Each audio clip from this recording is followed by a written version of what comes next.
اعوذ باللہ من الشیطان اللعین الرجیم بسم اللہ الرحمن الرحیم رب اشرح لی صدری ویسر لی امری واحلل عقدۃ من لسانی یفقہوا قولی۔ ناظرین محترم، السلام علیکم ورحمۃ اللہ وبرکاتہ۔ آج جو دعا بتانے جا رہا ہوں وہ اگر ایسے کہوں تو غلط نہیں ہوگا کہ وہ مومنین کے لیے ایک تحفہ ہے۔ تحفہ میں نے اس لیے کہا ہے کہ اگر آپ دیکھیں اس دنیا میں سب سے زیادہ دشمن جو دیکھے جاتے ہیں وہ ہیں اہل بیت کے ماننے والوں کے، وہ مومنین کی ہیں، وہ تشیع کی ہیں۔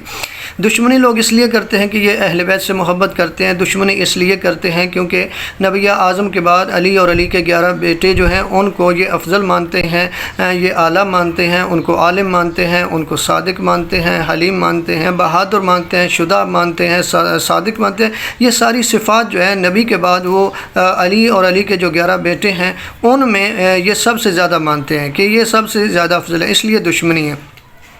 تو چونکہ اہل بیت کے ماننے والے جو ہیں ان سے لوگ دشمنی زیادہ کرتے ہیں تو ان کو خطرات بھی ہوتے ہیں دشمنان کی، اور دشمن جو ہے وہ مختلف طریقوں سے ان سے دشمنی کرتے ہیں، کوئی کسی طریقے سے، کوئی کسی طریقے سے۔ تو اس لیے میں نے کہا کہ جو دعا آپ کو بتانے جا رہا ہوں، جو عمل بتانے جا رہا ہوں، یہ تحفہ مومنین کے لیے، اس لیے کیونکہ جتنا بڑا بھی دشمن ہو، چاہے جو طریقہ اختیار کر لے دشمنی کا، اگر کوئی بندہ ہر روز اس دعا کو پڑھتا ہے تو اس دعا کو ایک مرتبہ روزانہ اگر آپ پڑھیں گے تو اگر تمام دنیا بھی دشمنی کرے تو کوئی آسیب و نقصان نہیں پہنچا سکے گا، یہاں تک کہ بدگوئی کرنے والوں کی زبان بند ہو جائے گی، اور بڑی بات یہ ہے کہ دشمنوں کا شیرازہ بکھر جائے گا۔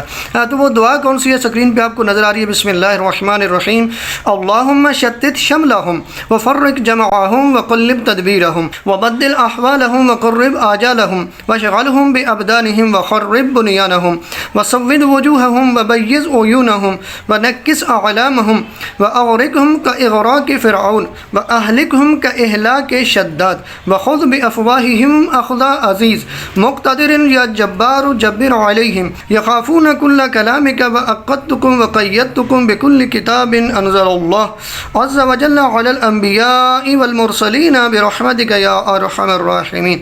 یہ دعا اگر ہر روز آپ پڑھا کریں تو دشمن جس طریقے سے بھی دشمنی کرے وہ آپ کو کوئی نقصان نہیں پہنچا سکے گا، بلکہ دشمنوں کا خود کا شیرازہ بکھر جائے گا۔